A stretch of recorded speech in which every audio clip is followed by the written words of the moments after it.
আজকে দেখবো কিভাবে সোলার পাম্পের মাধ্যমে কৃষিকাজে পানি ব্যবহার হয় সেটার প্রক্রিয়া দেখবো। চলেন সবাই।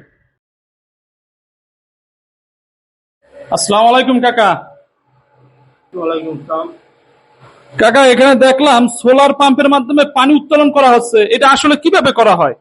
এটা কারেন্টের সাহায্যে সোলারে বড় মেশিনের পাইপ ভরার পরে তারপর সোলার স্টার দিলে পানি সারা বিলিয়ে যাবে। মূলত প্রথম কারেন্ট দিয়ে মোটর দিয়ে পানি এইটার ভিতর দিতে হবে, দেওয়ার পরে এইটা স্টার্ট দিলে আপনার সোলার দিয়ে মানে সোলারের মাধ্যমে পানি উত্তোলন করা হবে। এই সোলারের পানিটা কি রাত্রে উত্তোলন করা যায়? না, এটা সকাল 7টা হইতে বেলা 5টা পর্যন্ত চলবে। যতক্ষণ সূর্য থাকে। এইটা কি সুবিধা অনেক? এই যে সুবিধা, এটা তো কোনো বিল ওঠে না, বিনা খরচায় পানি ওঠে।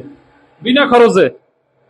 তো সুন্দর একটা সিস্টেম। কাকার কাছ থেকে শুনলাম কিভাবে সোলার পাম্প থেকে আপনার কৃষি কাজের জন্য পানি উত্তোলন করতেছে।